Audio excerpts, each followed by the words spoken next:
Dan untuk membahas lebih lanjut terkait dengan kasus ini, pemirsa, kita sudah terhubung dengan Bapak Jasra Putra selaku Wakil Ketua KPAI. Halo, selamat sore Bapak Jasra. Selamat sore, Mbak. Baik, Pak Jasra, tadi kita sudah lihat ya berita pengantar bocah berusia 9 tahun yang melakukan aksi pembakaran selama 2 hari berturut-turut, dan informasinya total ada belasan rumah yang dibakar oleh bocah tersebut. Nah, KPAI melihat kasus ini seperti apa? Ya, pertama kita tentu sangat menyayangkan ya, ada anak usia 9 tahun melakukan tindak pidana ya, yang tentu ini tidak dibenarkan oleh siapapun ya, termasuk juga usia anak. Kemudian yang kedua, tentu kita apresiasi kepolisian bersama masyarakat dan juga orang tua sudah bisa mengambil jalan musyawarah. Karena dalam Undang-Undang Sistem Peradilan Pidana Anak, terutama di pasal 21, anak yang tidak mencapai usia 12 tahun, maka salah satu upaya dilakukan adalah pengembalian kepada orang tua. Tapi dalam pemberitaan yang kita baca, di samping pengembalian kepada orang tua untuk dididik dan termasuk juga diawasi, dan juga ada ganti rugi ya, terkait kerugian masyarakat yang saya kira ini sangat luar biasa sekali. Kemudian selanjutnya kita melihat memang kasus ini memang kasus yang kesekian kalinya. Dan memang kita temukan kasus sebelumnya adalah ada anak sekolah yang membakar sekolahnya karena dia mengalami bully, mengalami kekerasan. Nah, dalam kasus ini tentu perlu kita dalami gitu ya. Informasi yang kita dapatkan, anak ini kan terinspirasi dari tontonan game atau film ya, dan tentu harus didalami film apa yang dia tonton gitu, sehingga dia melakukan perbuatan yang tidak dibolehkan. Tapi secara kajian cepat bisa kita ketahui tentu bahwa pertama, anak itu sebetulnya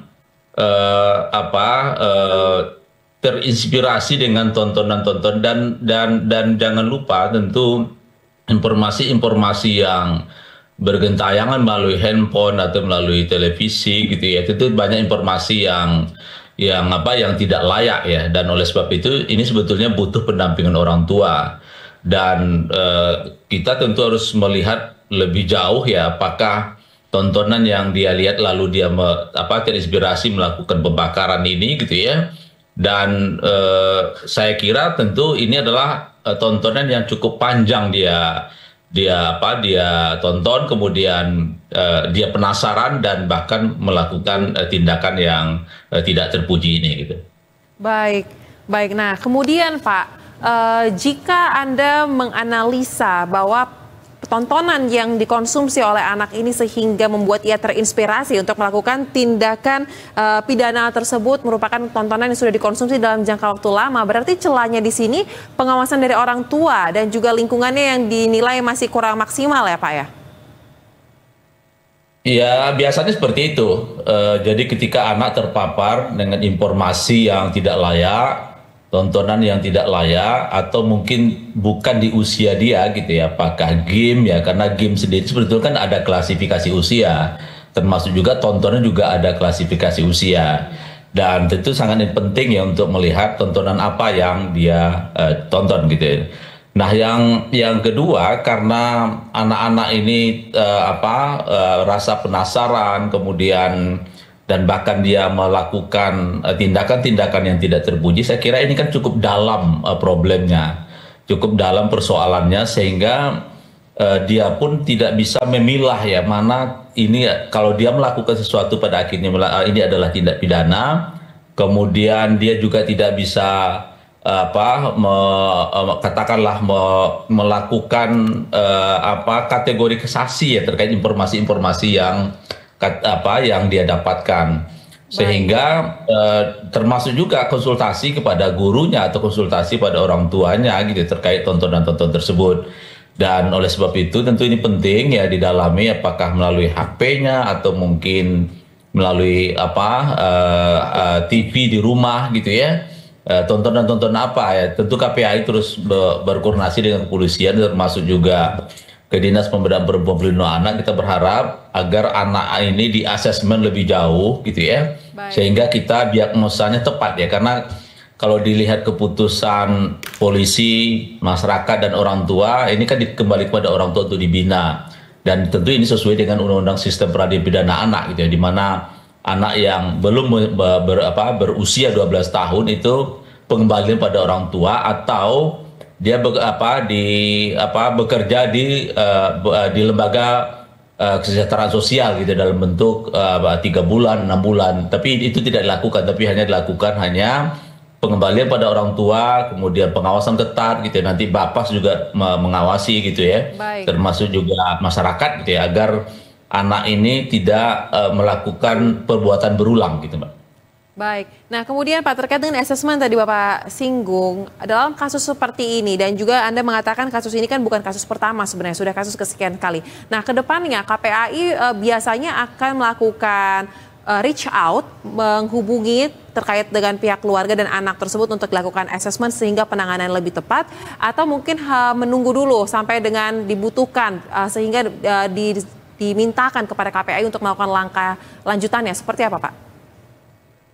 Ya, jadi sebetulnya kasus-kasus seperti ini Dinas Pemberdayaan Perempuan Pelindungan Anak dalam hal ini UPT PPA-nya otomatis ya, otomatis termasuk juga Dinas Sosial melakukan asesmen. Jadi nggak menunggu lagi dari KPAI. Jadi apalagi pemberitaan ini kan sudah kemana-mana. Dan tentu kami akan menunggu hasil asesmen tersebut dan termasuk juga ingin mengetahui gitu ya apa sesungguhnya yang terjadi pada anak ini gitu ya, sehingga dia melakukan tindakan yang saya kira ini kasus yang sangat luar biasa ya. Di samping dulu ada anak yang terinspirasi di Makassar misalnya membunuh temannya gitu ya karena ingin mengambil ginjalnya gitu ya. Kalau waktu itu ya cukup viral juga. Kemudian sebelumnya ada anak yang membakar sekolahnya karena dia minim apresiasi dari gurunya, kemudian dia mengalami bully gitu ya. Jadi ini kasus sekian kali. Nah, oleh sebab itu kita meminta kepada pemerintah daerah Kota Sukabumi untuk melakukan asesmen lebih jauh gitu ya, sehingga nanti penanganan dan tahapannya itu bisa dilakukan gitu ya. Karena kalau ditunggu, dibiarkan, saya khawatir ini akan berulang gitu ya. Apalagi ini kan ada informasi yang dugaan saya cukup lama ya, dia dapat informasi-informasi yang tidak layak gitu. Dan termasuk juga kalau memang dalam berupa game gitu misalnya, game ini kan ada positif negatifnya ya. Salah satu kalau aspek negatifnya, kalau dia tidak mampu mengendalikan, tidak mampu mengatur waktunya, dia agresif gitu ya.